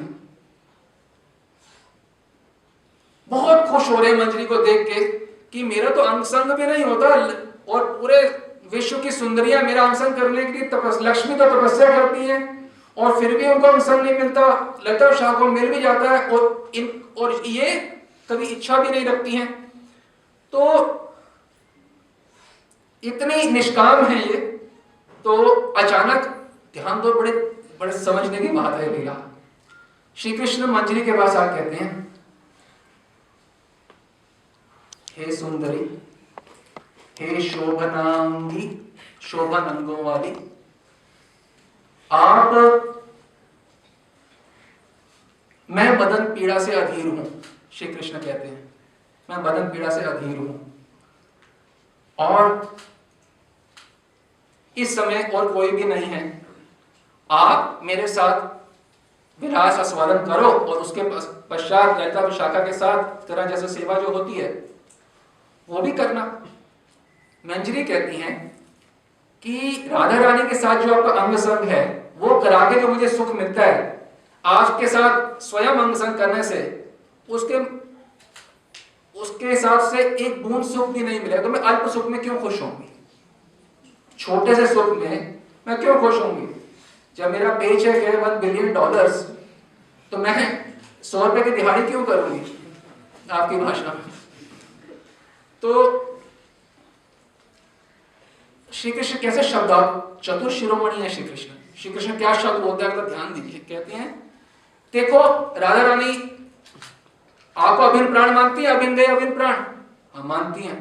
तो मतलब जब मैं मदन पीड़ा से अधीर हूं राधा रानी के और आप अभिन्न देह हो तो आप मेरे से अंग संग करें। अभिन्न देह हो, इसे कहते हैं कुतर्क। श्री कृष्ण कुतर्क उपस्थित कर रहे हैं, अंग संग कर लो। तो अभिन्न देह किस बात की हो, नहीं तो अभिन्न प्राण हो, तुम तो उनके अभिन्न देह प्राण हो ना। तो बस बात मेरे को उनका जरूरत है वो नहीं है, तो कम से कम तुम मेरे को उनकी सेवा रूप में संतुष्ट करो। कहते हैं प्राण दे सकती हूँ अपने, परंतु ये देह जो है ये राधा रानी को समर्पित है। प्राण चाहिए तो अभी दे दूंगी, कोटि प्राण में शाबन आप पर देह कभी आपको नहीं दे सकते। तो फिर मैं ले जाके कहते आपको राधा रानी का आपके साथ करना है, चलो मैं आपको ले चलती हूँ। तो उनकी वांछा पूर्ण कर देती है। देखो आप जब हरे कृष्ण महामंत्र करते हो तो क्या मंत्र करते हो प्रारंभ में? जपारंभ मंत्र क्या है? नाम चिंतामणि। हम नाम चिंतामणि मंत्र करते हैं और युगल वांछा, युगल सरकार की वांछा पूर्ति की चिंतामणि है मंजरी। समझ पा रहे? चिंतामणि मतलब जो सारी इच्छाएं पूरी करती हैं। नाम जो है हरे कृष्ण महामंत्र या कि सारी इच्छाएं पूरी कर देगा, इसे चिंतामणि कहा जाता है। और मंजरिया क्या है? युगल सरकार की इच्छा पूर्ति करने की चिंतामणि। चिंतामणि मतलब जो वो चाहते हैं वो मंजरी करती है। इतना ऊंचा भाव है, और हम कौन सा जीवन जी रहे हैं बताओ, अपने आप से पूछें। तो राधा रानी के पास लाके मिलन करवाती है मंजरियां, मिलन हो जाता है। राधा रानी भी खुश है कि भाई इतने समय से कृष्ण नहीं आए थे, तो कृष्ण को ये ले आई है, मेरा मिलन करवा दिया है। तो कृष्ण भी सुख बहुत खुश है मंजरी से, और राधा रानी भी बहुत सुखी है। तो राधा रानी भी उनकी ग्लोरीज को स्थापित करने के लिए मंजरी की, राधा रानी कहती है मैं बड़ी खुश हूं इस मंजरी से, इनको कुछ पुरस्कार देना चाहिए। तो श्री कृष्ण ने बोलो क्या दे, इनको अपना आलिंगन दे दो। वो भाग जाती है, और वो अश्रुपात करते हुए भाग जाते हैं। नहीं ये राधा रानी के पीठ के पीछे खड़े होते, नहीं ये सब नहीं। और इस भाव निष्ठा को देखकर युगल सरकार के मन में कितना खुश आनंद मिलता है, स्वप्न में भी नहीं चाहते। फिर क्या करते हैं, फिर राधा रानी कहते हैं काम करो, आप जो भोग लगाते हो वो क्या होता है। राधा रानी श्री कृष्ण झूठन होती है ना, पर जो श्री कृष्ण की झूठन उसको प्रसाद बोलते हैं। प्रसाद खाया, क्या खाया, मैंने कृष्ण की झूठन खाई। बोलते ये प्रसाद खा लो जी, मंगलवार है, वो सब नहीं। जो भोग लगता है वो प्रसाद का मतलब होता है श्री कृष्ण की झूठन खा रहे हो, ये है प्रसाद। वो कितने सम्मान है कि कृष्ण की झूठन प्रसाद मिलना। माथे पे लगा खाते हैं ना प्रसाद, गौरांग महाप्रभु माथे पे लगाते हैं, परिक्रमा करते हैं प्रसाद की। इतना प्रसाद की महिमा है। प्रसाद क्या है, श्री कृष्ण की झूठन। राधा रानी क्या कर रही है, आलिंगन के लिए मना कर दिया। एक काम को तामुल खा रहे हो ना, अपना तामुल पान जैसे, अपना पान इस मंजरी को दे दो। वो पान अपना कृष्ण की झूठन वो दे रहे होते, ये सब नहीं लूंगी। जब तक श्री कृष्ण की प्रसादी राधा रानी के पास नहीं जाएगी, राधा रानी से नहीं आएगी, तो श्री कृष्ण का साक्षात अधरामृत भी नहीं पाती, मना कर देती। ये वो अधरामृत है जो नारद मुनि एक दाना किनका भी पा लेते हैं ना, तो प्रेम में होके नाचते हैं। एक बार क्या हुआ, नारद जी को प्रसाद प्राप्त हुआ, वो नाच रहे प्रेम में, इतना आनंद आ रहा प्रसाद, क्योंकि उसमें शक्ति है। प्रसाद कोई सामान्य प्रसाद सामान्य अन्न नहीं है, तो वे नाच रहे हैं। उनको नाचते हुए देखा तो शिव जी उनके पास आए। शिव जी बोले इतने खुश क्यों, नाच क्यों रहे हो। बोले मेरे को नारायण का प्रसाद मिला, हरि का प्रसाद मिला। कहते अकेले अकेले पाओगे, हमें नहीं दोगे, वो तो खत्म कैसे, ऐसे कैसे हो सकता है। देखा तो उंगली में थोड़ा सा लगा हुआ था, जूठा था तो फिर ले लिया। तो जैसे उन्होंने किनका पाया, तो शिव जी ने पास, शिव जी नृत्य करने लग गए। ये प्रसाद है नारायण का, और ये श्री कृष्ण साक्षात अपने मुख से दे रहे हैं। और मंजरी कह रही है नॉट इंटरेस्टेड, नहीं चाहिए, नहीं चाहिए, मना कर देते हैं। यह है भावनिष्ठा। तवे वास्मी, आपके बिना मैं किसी को नहीं जानती। फिर श्री कृष्ण, राधा रानी इच्छा होती है श्री कृष्ण जो माला पहनी हुई है वो मंजरी को दे दे। माला पहनाने होता है उसे ढक लेती है मंजरी, माला भी नहीं लूंगी सीधी। माला पहले श्री कृष्ण की राधा रानी को अर्पित होती है, राधा रानी की प्रसादी होती है। श्री राधा प्रसादी नैवेद्यम श्री रूप प्रत्यादि मंजरी वर्गेभ्यो नमः गुरु वर्गेभ्यो नमः। वो प्रसाद कृष्ण का ना प्रसाद लेती है ना माल्य लेती है। ये ऊंचा भाव है। हमारे यहाँ पहले श्री कृष्ण को भोग लगाया जाता है, तो श्री कृष्ण का प्रसाद द्वितीय जो भोग लगाया जाता है, कृष्ण प्रसादी नैवेद्यम राधा ललिता आदि सखी वृंदेभ्यो नमः। कृष्ण का प्रसाद राधा ललिता आदि को दिया जाता है। तो तीसरे भोग में राधा प्रसादी नैवेद्यम श्री रूप रति आदि मंजरी वर्गेभ्यो नमः। तो हमारे साधना में भी वही है जो सिद्धि में है। आप देख रहे सिद्धि में क्या है, सिद्धि में भी राधा रानी का प्रसाद चाहिए, केवल राधा रानी की प्रसादी माला चाहिए। और साधना में भी हम क्या कर रहे हैं, राधा रानी का ही प्रसाद, राधा रानी की प्रसादी माला। और कई बार क्या होता है कि राधा रानी की सखी के साथ ना एक सभा लगी होती है, हास परिहास चल रहा है, कृष्ण कथा का रंग चल रहा है। तो जब सभा लगी हुई है, काफी हास परिहास चल रहा है, तो सभी आनंद में डूब जाते हैं। आप सोचो ना, राधा रानी बोल रही हो, वृंदावन में कोई भी शब्द बोलता है ना वो गान की तरह लगता है, कोई ब्रजवासी भी बोलो वो गान लगता है। तो जब राधा रानी बोलेंगे तो क्या लगता होगा, समझने का विषय, कितना उच्च स्तरीय ये वह आस्वादन होता होगा। जब राधा रानी परिहास कर ले, वो हंसती होंगी। यस्य कटाक्ष विमूर्छितस्य, कटाक्ष से विमूर्छित होते हैं कृष्ण, तो ये हंसती होंगी। वो हंस के साथ वो परिहास करते हुए कृष्ण कथा रस रंग में डूबे हुए हैं और समय निकलता जा रहा है। तो राधा दासी यानी कि मंजरी आती हैं, बोलती है मेरी स्वामिनी, ये हास प्रयास तो ठीक है, अब आप थोड़ा आराम कर लो, आप थक गई होगी, आप आराम कर लो। तो ये देख के ललिता विशाखा आदि भी बहुत उनको प्रशंसा करती हैं कि हम तो इस सेवा, ये जो आनंद मिल रहा था परिहास का, इसमें हम तो सब कुछ भूल ही गए थे, क्या राधा रानी थकी होंगी, उनका सुख क्या होगा। परंतु तुम इस समय भी जब सब डूबे हुए हैं, राधा रानी डूबी हुई है, ललिता विशाखा सब सखियां डूबी, सिर्फ तुम मंजरियां नहीं डूबी, तुमको इस समय भी क्या है, केवल मेरी स्वामी कैसे सुखी हो, ये समय भी तुम इस बात को नहीं भूली। फिर वो से बोला नहीं, केवल उन्हें विश्राम कराया, उन्हें करा के उनके ऊपर एक श्याम वर्ण की चादर भी ओढ़ दी। चादर भी कोई लाल पीली नहीं, श्याम वर्ण की चादर, ताकि उनसे श्री कृष्ण का उद्दीपन होता रहे। यह है मंजरियों की गुण गंभीर सेवा। और रघुनाथ दास गोस्वामी जो हैं, मैं अपने ये विलाप कुसुमांजलि का विलाप है, वो लीला का दर्शन करते हैं और उसको श्लोक में बद्ध कर देते हैं, अब मुझे कब दर्शन होंगे, ये सार बात है ग्रंथों का। तो ये विलाप कुसुमांजलि में श्लोक नंबर 89, 89 इज 89 श्लोक में वर्णन किया गया है। श्लोक नहीं पढ़ते, हल्का सा बता देते हैं कि दिव्य दिव्य गानम अभी तत्स्वर भेदम शिक्ष्यसि कदा सदे त्वम। हे दयावान राधे, हे दयाशाली राधिके, तुम लज्जावश, आपकी भाषा में बोले प्रारंभ से,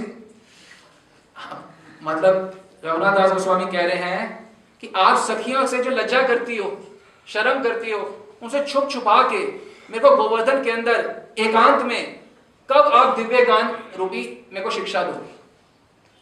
सोचो क्या प्रार्थना है, सखियों के साथ आप संकोच करती हो और मेरे को अलग से एक दिव्य गान जो है मुझे कब सिखाओगी आप। ये कैसे, क्यों बोल रहे हो, क्योंकि वो ये लीला देख रहे हैं, पहले वो लीला चली गई उनकी आंखों से, फिर प्रार्थना कर रहे हैं, हे मेरी किशोरी, हे मेरी स्वामिनी, मुझे फिर से गान कब सिखाओगी, जैसे आपने भी मुझे सिखाया था। कहां पे, गिरिराज के एकदम निर्जन स्थान में, जहां कोई भी नहीं होता, क्योंकि ये गान कोई सामान्य गान नहीं है, दिव्य दिव्य गान है। दिव्य गान मतलब इसमें क्या बात बताई गई है, ये गान क्यों, ये गान की क्या जरूरत है, ये भी ध्यान से समझो। राधा रानी के कटाक्ष से श्री कृष्ण मूर्छित हो जाते हैं और प्रगाढ़ मूर्छा होती है, आनंद इतना मिलता है श्री कृष्ण को, आनंद उनसे सहा नहीं जाता। आप देखते हैं कई लोग खुशी के मारे मर जाते हैं, ये तो भगवान है ना, मरने का तो प्रश्न नहीं है, इतनी खुशी की बेहोश बार बार हो जाती है, इसी को कहते हैं आनंद मूर्छा। आनंद मूर्छा ये कोई सामान्य मूर्छा नहीं है कि ऐसे बेहोश हो रहे हो, आनंद मूर्छा है। तो श्री कृष्ण जब आनंद मूर्छित होते हैं तो विलास में बाधा आ गई, विलास के लिए एकत्रित हो, आनंद में मूर्छित हो गए, विलास में बाधा है, तो क्या करें, एक तृतीय आधार की जरूरत है, थर्ड पर्सन की। अब राधा रानी थोड़ा अपने बारे में गाएंगे, देखो हमारा ये ऐसा संग हो रहा था, वो नहीं गाएंगे ना अपने बारे में, कोई और उनकी सखी गाएंगे। इसलिए ये गायन के लिए राधा रानी स्वयं सिखाती हैं कि ऐसा गान करोगे तो श्री कृष्ण उठ पाएंगे। राधा रानी खुद सिखाती हैं, खुद गान। सखियां संप्राण जरूर है, परंतु वहां तो का प्रवेश अधिकार भी नहीं है। जब एकांत लीला प्राण होते हैं युगल सरकार, वहां तो ललिता विशाखा का प्रवेश अधिकार भी नहीं है। वहां पे जब श्री कृष्ण आनंद में मूर्छित होते हैं तो किसी की सेवा की जरूरत पड़ती है, मंजरी की, वो खुद ही राधा रानी सिखाती हैं ऐसे करना, अकेले में जाके सिखाती हैं, कोई भी नहीं है। और वो स्वर भी बताती हैं, इस स्वर से गाना, शब्द नहीं, स्वर भेद भी बताती हैं। इस श्लोक में शब्द आया तत्स्वर भेदम, स्वर का भेद, इस तरीके से गाना, ये शब्दावली गाना, ऐसे गाना, और ये तो श्री कृष्ण की मूर्छा टूटती है। निगूढ़ सेवा सिखा रही है। कितना रहस्यमय है भजन, ऐसे समझ आ जाएगा। भाग बनाओ इस स्वरूप। शुक्राना करना है, महाप्रभु का दिन रात शुक्राना करना है। जो बात ब्रह्मा शिव भी धारण नहीं कर सकते, जब ललिता विशाखा नहीं प्रवेश करते तो ब्रह्मा शिव कहां से करेंगे? विचार का विषय। जो ब्रह्मा शिव ललिता विशाखा आदि को जो चीज प्राप्त नहीं, वो आज सबको प्राप्त है, प्राप्त होगी नहीं, प्राप्त है इस समय आपको। आपकी दीक्षा हुई, आपको प्रवेश अधिकार प्राप्त हो चुका है, आपके पास है यहाँ जाने का। आप जा नहीं रहे, देरी आप करो तो गलती आपकी। पास आपको मिल गया, उधर ये पास लेके जाओगे तो ही प्रवेश कर सकते हो। पास मिल, जिसकी दीक्षा हुई इस, अरे राधा रानी ना चाहे उनके बारे में सुनना तो कोई सुन सकता है? इतनी गुण गंभीर बातें आप श्रवण कर पा रहे हैं, तो आप सब लोग राधा रानी कृपा पात्र हैं। कृपा हो चुकी है, होगी नहीं, हो चुकी है कृपा। अब हमने देरी करनी है तो ये हमारा दोष है, देरी करना। कृपा तो हो चुकी है। श्री कृष्ण जब सखियों को देखते हैं तो वो कहते हैं कि अलंकार कौस्तुभ नामक ग्रंथ में बताया गया है कि श्री कृष्ण बोलते हैं, तुम्हें जब अपनी सखियां नहीं मिलती, मतलब ये कह रहे हैं जब श्री राधा रानी का जो सुख और दुख होता है वो उनकी सखियों के मुंह पे अपने आप आ जाता है, मुख में अपने आप आ जाता है। इतना भाव तादात्म्य होता है मंजरियों का, सखियों का भी इतना भाव तादात्म्य होता है राधा रानी से कि जो राधा रानी सुख और दुख अनुभव करती हैं वो उनके ऊपर आ जाता है। अगर फोटोस्टेट कॉपी, आपकी भाषा को समझाने क्या क्या शब्द बोलने पड़ रहे हैं, ये बुक है इसकी फोटोस्टेट कर ली तो वही कागज आपके पास आ गया। तो राधा रानी के जो सुख दुख का है उनके अंदर जो आता है वो वैसे का वैसा सखी मंजरियों में आ जाता है। इतना भाव तादात्म्य है। श्री कृष्ण कहते हैं आपकी सखियों को ही मैं देख लूं या आपकी सखियों को अगर कहीं देख लिया जाए तो आप में सुखी और दुखी वो आपकी सखियों में आ जाता है पूरा। और सखी मंजरियों में भी, ललिता विशाखा में भी आता है। ध्यान दो, परम प्रेष्ठ है वो, उनमें भी आता है, परंतु सबसे ज्यादा तादात्म्य मंजरियों का, मंजरियों में संपूर्ण आ जाता है। संपूर्ण राधा रानी का सुख दुख जो होता है शीशे की तरह, जैसे शीशे में देखते तो क्या होता है, जो आप होगे शीशा अपनी शक्ल देखोगे तो वही आएगा शीशा में। वैसे ही मंजरियों का जो मुख है वो शीशे के समान है, राधा रानी के सुख दुख प्रतिफलित होता है उसमें। अबिन देह अबिन प्राण श्रीमतीर समा सबे देह भेद मात, एक प्राण एक आत्मा सबे राधा तंत्र। श्रीमती समा सबे, श्रीमती के समान है सब मंजरियां। देह का भेद है सिर्फ, काया व्यूहा, देह का भेद है सिर्फ, जो उनके शक्ल में आता है भाव तादात्म्य की वजह से मंजरियों के में भी आ जाता है। इतनी हमारे पे कृपा है कि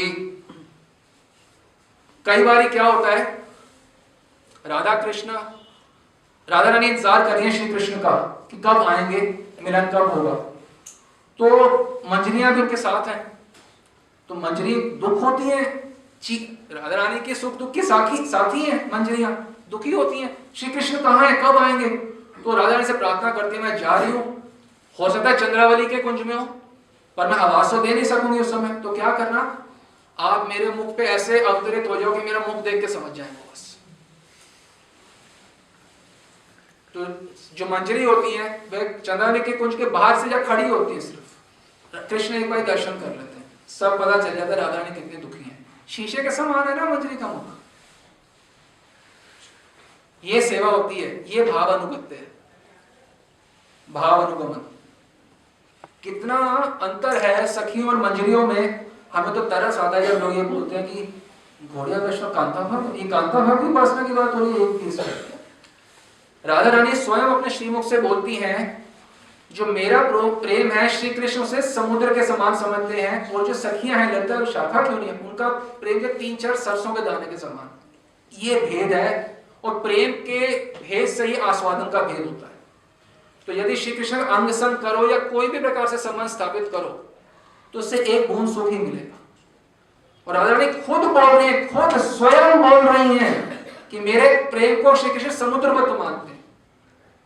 तो समुद्रवत प्रेम, समुद्रवत आस्वादन, 3-4 सरसों के दाने के बराबर प्रेम मानते तो उतना आस्वादन मिलता।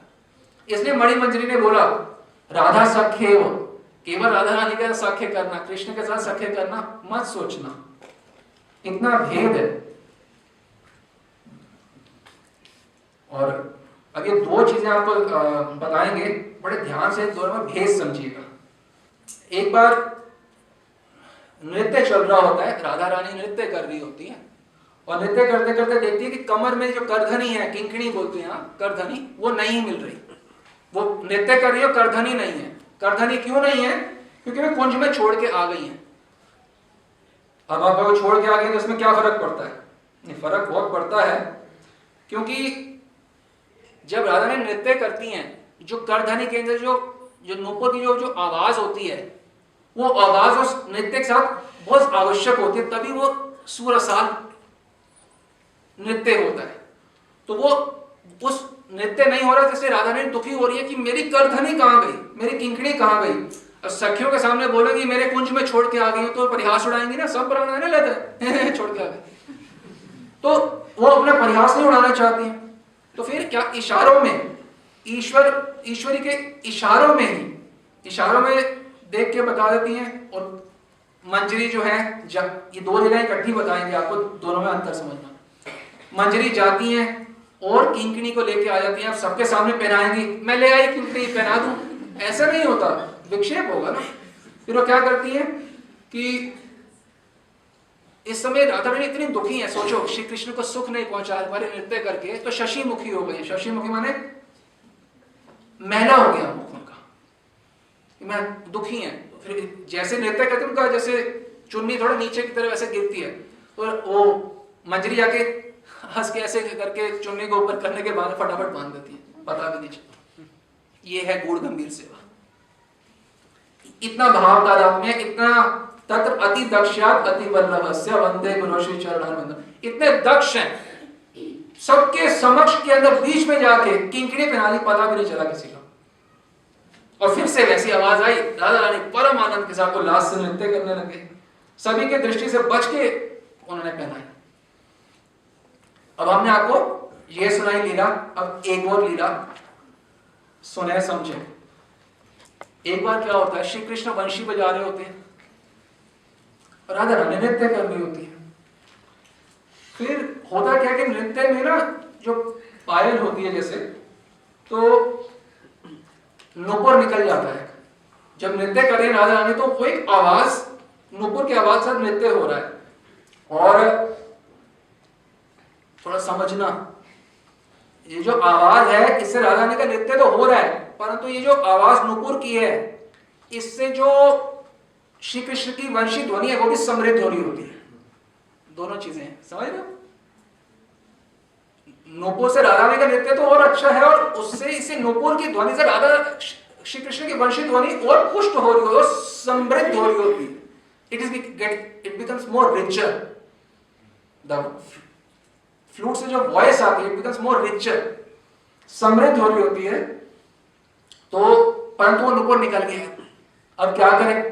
तो श्री कृष्ण तो देखते ही है मंजरियों को सेवा, पता है उनको कि कर देना, तो श्री कृष्ण भी ऐसे ही करते हैं। नुपुर देखते हैं वहां निकल गया है, तो श्री कृष्ण सबकी दृष्टि से बचकर ऐसे नुपुर पहना देते हैं राधा रानी को, और पहना तो दिया। तो उसके बाद सोचते हैं ये राधा किंकरी की तरह तो मेरी सेवा हुई ही नहीं, इतना तो मेरा ममत्व था ही नहीं, मैं तो ऐसे ही गया यूं करके पहना दिया, कृष्ण बन के पहना दिया। तो मंजरी बन के पहनाना होगा तो वो ममत्व होगा, तो वो आनंद होगा, क्योंकि वो इस प्रकार से नहीं कर पाए थे। इस प्रकार से सेवा करने का गौरव केवल मंजरियों का है। ऐसी सेवा जो श्री कृष्ण तक अपने पर हाय करते हैं, मैं नहीं कर पाया वो सेवा, करने के बावजूद हाय करते हैं, क्योंकि वो सेवा एक अलग धरातल पे है। और इसी कारण से चैतन्य महाप्रभु राधा रानी का रसास्वादन करने के पश्चात भी जगन्नाथपुरी में ये मंजरी भाव का आस्वादन नहीं कर पाते, ये उन्होंने ये वाला आस्वादन वहां नहीं किया। फिर ये वाला किस लिए? हाय, मैं वैसा आस्वादन, वैसी सेवा नहीं कर पाया। संकोच, भूमिका संकोच है और हमारा तो कोई संकोच। हमारी परम पूजनीय है ललिता विशाखा सखी भी और रूपरती आदि मंजरी हमारी परम पूजनीय है। अब हमारे ठाकुर जी देखो, और ललिता विशाखा सखी भी है हमारे ठाकुर जी में, और रूपरती आदि मंजरी दोनों है। कौन कौन है? ललिता विशाखा भी और रूपरती आदि मंजरी भी, और राधा कृष्ण स्वयं है ही। तो अभी हम जितना चर्चा कर रहे थे वो रूपरती आदि मंजरी के ग्रंथ थे, यानी कि रूप गोस्वामी और रघुनाथ दास गोस्वामी के ग्रंथ, और ललिता विशाखा आदि के बारे में भेद बता रहे थे कि इस प्रकार से उनका सेवा का भेद है। और सखी बिना लीला पुष्टि नहीं हुई। इन सारी सखियों के होने से ही लीला की पुष्टि होती है। इसको कैसे समझे? जैसे श्री कृष्ण है, श्री कृष्ण क्या है? रसराज। एक बार समझ जाए श्री कृष्ण रसराज है तो सब बातें समझ आ जाएंगी। रसराज कैसे समझे इस बात को? ललिता विशाखा के परिप्रेक्ष्य में, जैसे बहुत बड़े महाराज जी भोजन कर रहे हैं, कोई कहीं के राजा या समझ लो प्राइम मिनिस्टर, बड़े व्यक्ति, उनके थाल में हर एक प्रकार की चीजें होंगी, मीठा, पापड़, ड्रिंक, खट्टा, ज्यादा तेज मसाला, कम मसाला, सारी चीजें मिला के वो खाते हैं। वो सब रसों का आस्वादन करते हैं। यहाँ के चुट्टू पुट्टू से राजा जो होते हैं वो सब रसों का आस्वादन करते हैं। तो श्री कृष्ण साक्षात रसराज है, तो वो हर प्रकार की सखी के हर प्रकार के भाव का आस्वादन करते हैं। सब चीजें श्री कृष्ण के आस्वादन हेतु ही हैं। और सारी सखियां जो है वैसे भी श्री राधा रानी कायायु स्वरूप ही हैं। तो राधा रानी ने अपना विस्तार किया है सखियों के रूप में, चाहे वो कोई भी सखी हो, तो वो ये लीला का आस्वादन वर्धन हेतु ही है। तो ये बात हमें अच्छे से समझना होगा। और हर सखी का अपना एक रोल होता है लीला के अंदर। तो ललिता विशाखा सखी भी जो होती हैं, जैसे मध्याह्न लीला में राधा कुंड पे ही, अब आप राधा कुंड वाले हो तो राधा कुंड पे ही मध्याह्न लीला के समय राधा रानी भेजती हैं अंगसंग करने के लिए श्री कृष्ण को ललिता विशाखा सखी के पास। वो जो अंगसंग करके आते हैं तो उनकी जो दासियां उनको जो केली चिन्ह होते हैं उनको छिपाने की कोशिश करते हैं, फिर भी कुछ नजर आ जाते हैं। तो राधा रानी आती हंसती हैं, हंसते ही कहती हैं सखियों को, अरे तुम किसी गुफा के अंदर के सांप अजगर को पकड़ने चली गई थी क्या? ये निशान पड़े हुए हैं तुम्हारे छिले कटे अधर इत्यादि। तो इस प्रकार की सखियां से अगर अंगसंग हो तो इस प्रकार प्रयास कैसे होगा? तो हर प्रकार का सखियों का अलग एक रोल है ये इस लीला, अष्टकाली लीला के अंदर। तो सब की सब परम पूजनीय है हमारी। अब जैसे एक और लीला बताएं, जब विलास चल रहा होता है मध्याह्न में राधा कुंड में, करीब 12 बजे दोपहर में, 11:30-12 के बीच में, तो विलास के अंत में सारी सखियां बाहर खड़ी होती हैं। श्री कृष्ण जानते हैं ये बात, और फिर राधा रानी को हाथ पकड़ के ऐसे लेके आते हैं कैदी को लेके, चलो चलो। सखी को पता तो अंदर विलास चल रहा था, ये तो पता ही है ना, है तो परम प्रेष्ठ, प्रेष्ठ नहीं परम प्रेष्ठ है, तो पता था विलास चल रहा था। आ रही है वो हिचकिचा रही है क्योंकि सखी को पता तो है, तो हिचके वो पकड़ते ला रहे हैं, वो परम प्रसन्नता से प्रफुल्लित हो गए, उनको पकड़ते ला रहे हैं। तो इस प्रकार का स्वादन संभव नहीं है यदि ललिता विशाखा आदि सखियां ना हो। तो हर एक का होना आवश्यक है इस सर्वोपरि रस का आस्वादन करने के लिए। तो परम वंदनीय ललिता विशाखा भी है, रूपरती आदि मंजरी वर्ग भी हैं। ये विषय हमें याद रखना है। और हर एक का अपना एक बहुत ही महत्वपूर्ण किरदार है। और हम तो ललिता विशाखा सखी वर्ग हैं और रूपरती आदि मंजरी वर्ग है, दोनों की योगपीठ में रोज उपासना करते ही हैं, योगपीठ सेवा करते हैं सब। उसमें ललिता विशाखा सखी भी होती हैं और उसमें मंजरी वर्ग भी होते हैं। तो हमारे लिए परम वंदनीय है, सिर्फ समझाने के लिए था। बाकी सारी सेवाएं ललिता सखी के अंतर्गत ही होती हैं।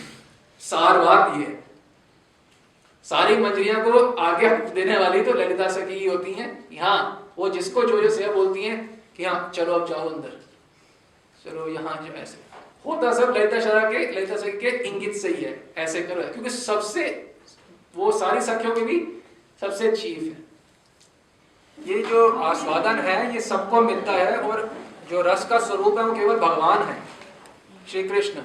कोई नित्य पार्षद या साधन से दो के पार्षद, नित्य पार्षद साधन से दो के, कोई रस स्वरूप नहीं हो जाता।